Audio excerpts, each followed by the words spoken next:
Let's do it. And action. I'm Torve, creative director of entertainment for Mojang. I'm Jared Hess, the director of a Minecraft movie. We're super excited to share some exclusive information about how we made this movie. Man, to be able to celebrate that fun, amazing, creative spirit that is Minecraft, it was just like a dream come true. We first started talking about making a movie, what is over a decade ago. We really wanted to honor the world. And then spending like 3 months in New Zealand on set, we've really enjoyed the journey. We thought a lot about what kind of movie to do, and we chose live action because it's not something that's been seen before on this scale. Creators have made such amazing stories and short films and content in the animation space, and it was like, oh, this is the chance for us doing a film to do something different. And also kind of wish fulfillment, because I've always wondered, like, what would happen if I would wake up inside the Minecraft world? Like, how would I survive, and would I survive at all? The idea of being human beings that are actually going into this cubic dimension of the overworld and how those characters are engaging in that space. And it just seemed like so much fun. Everything is cubic, like everything is blocks. We had just an absolutely amazing crew of talented artists. You know, our production designer, Grant Major, he was the production designer for the original Lord of the Rings trilogy. We also are working with Weta, and they all had their own personal relationship with the game. So when they started designing and drawing, it just really popped. What I like about what you did is that the choices you make, they support the story and the character. Part of that is because just like every Minecrafter, every player, they bring their own original story to what they're doing. It's very intentional that this movie is called a Minecraft movie as opposed to the Minecraft movie. We have an ensemble of characters, these unlikely misfits that get thrown into this adventure into the overworld. And we experience a lot of that through one of our characters named Henry, who's a young man going through a tough time in his life, and he literally has to create to survive.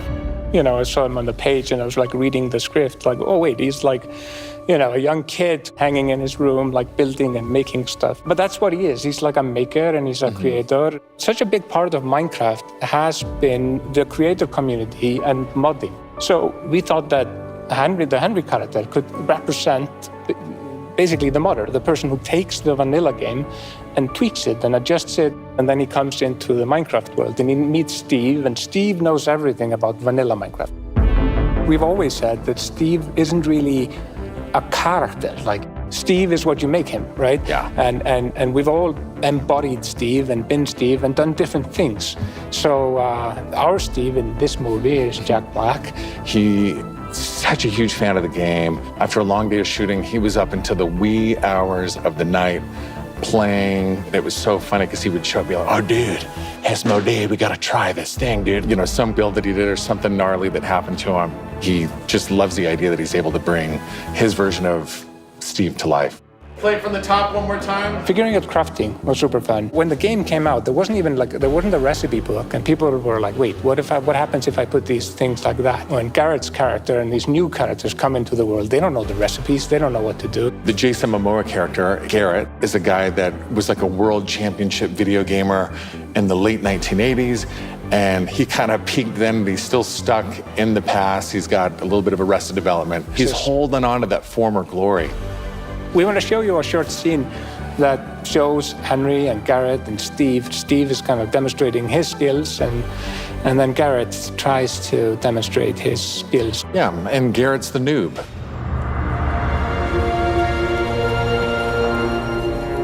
This is a crafting table. Here's how it works. You place these elements in different patterns, and you got yourself a sweet blade. You want to see a blade? I'll show you a blade. Yeah! Hammer.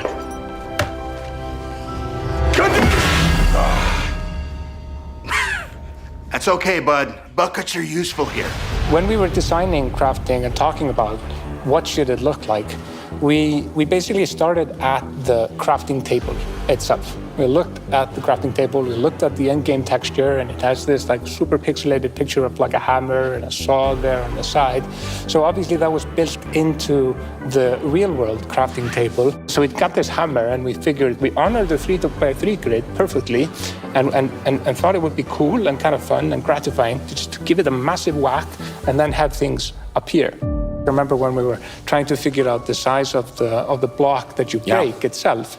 Like when Steve holds a block, it's like this big. And there we actually found out that going 1 meter by 1 meter, which is like, 3 feet by 3 feet, is actually too big. So we scaled it down, and the scale's like 60 centimeters cubed, which is 2 feet by 2 feet by 2 feet. And then in the background and maybe in the foreground, we sometimes scaled it down a little bit, but we would always honor powers of 2 because we're programmers and we like powers of 2. We had to honor what you experience in the game, but also make it work for human scale, for our different characters that are manipulating the environment and the world and throwing blocks, and make it be practical for that, but still feel natural and organic to what people experience in the game and feel authentic in that way. This has been so much fun talking about the movie, everything that's gone into making it, all of the ideas, the point of view, and we cannot wait to share this movie with the world. Yeah, super excited. See you in the overworld. Yeah.